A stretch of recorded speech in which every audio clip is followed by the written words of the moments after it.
Bismillahirrahmanirrahim. Assalamualaikum warahmatullahi wabarakatuh. Perkenalkan, saya atas nama Badri, kelas 3C, Prodi Penyuluhan Peternakan dan Kesejahteraan Hewan. Nah, pada video kali ini saya akan sedikit menjelaskan 3 gangguan reproduksi pada sapi betina. Nah, yang pertama yaitu endometritis adalah peradangan lokal pada dinding uteri dan dapat menyebabkan infertilitas pada sapi. Organisme dapat masuk ke dalam uterus pada saat serviks terbuka, yaitu saat hewan kawin, inseminasi, partus dan postpartus. Adapun penyebabnya di sini yaitu utama kejadian endometritis adalah mikroba yang masuk akibat perlakuan IB yang tidak legatis dan perawatan postpartum yang tidak benar. Adapun gejalanya yaitu munculnya diawali keluarnya leleran yang berbau busuk dari vulvanya dan sapi tidak menunjukkan estrus. Nah, di sini penanganan yaitu dapat dilakukan dengan terapi. Yang pertama, terapi antibiotik sistematik. Yang kedua, infusi uterus. Yang ketiga, pembagian estrogen untuk merangsang respon uterus terhadap infeksi. Yang keempat, injeksi prostaglandin untuk merangsang estrus sehingga uterus akan dibersihkan secara natural. Dan adapun di sini piometra. Adapun pengertian dari piometra yaitu pengumpulan nanah atau bahan mukopurulen di dalam uterus dan tertahannya corpus luteum dengan kegagalan uterus sebagai faktor sekunder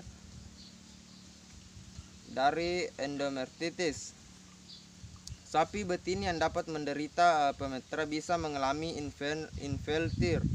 infertil atau bahkan steril.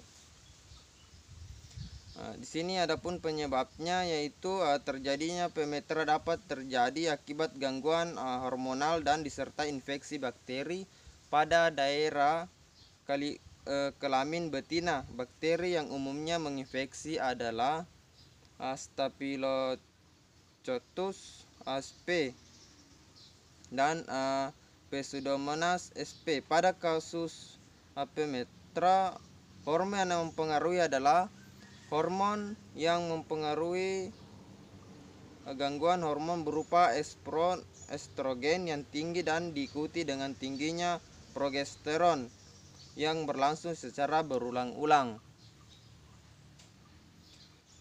Penanganan yaitu sapi yang mengalami piometra diberikan antibiotik bolus intravagina. Selanjutnya sapi diberikan vitamin secara intramuskuler.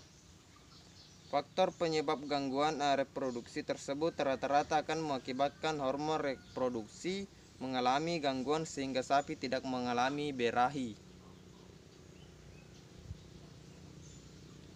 Adapun kelainan gangguan reproduksi yaitu hipofungsi ovarium. Pengertiannya itu yang kurang aktif adalah suatu keadaan di mana ovariumnya tidak terjadi pertumbuhan folikel akan korpus luteum serta dengan permukaan yang licin sehingga daya kerjanya menurun dari normal. Hal ini dialami oleh sapi-sapi darah yang sapi dewasa setelah partus atau setelah diinseminasi, tetapi tidak terjadi konsepsi. Akibatnya tidak munculnya berahi karena folikel tidak berkembang netrus setelah gagalnya kelenjar hipofise anterior. Hormon dalam jumlah yang cukup untuk pertumbuhan dan pembentukan folikel di ovarium. Penyebabnya yaitu hipofungsi ovarium pada sapi periode perpartum disebabkan oleh kekurangan kekurangan dan ketidakseimbangan hormonal sehingga terjadi anetrus atau birahi tenang dan etrus yang tidak disertai ovulasi. Gejalanya secara klinis yang lebih menonjol pada sapi yang menderita hipofungsi ovarium adalah tidak adanya gejala birahi, masih rendahnya kesadaran akan nutrisi ternak, serta lamanya masa laktasi dan pemeliharaan pedet. Adapun penanganan di sini yaitu berupa pemijatan pada ovarium dapat digunakan sebagai alternatif penggunaan preparat hormon yang terbilang mahal dengan perlakuan yang tepat. Teknik pemijatan ovarium dapat secara efektif menimbulkan gejala birahi antara 10 sampai 14 hari setelah pelakuan karena dapat memperbaiki sehingga keseimbangan hormon sehingga dapat mengembalikan fungsi ovarium sebagai organ reproduksi dan dapat digunakan dalam penanganan hipofungsi ovarium pada sapi perah.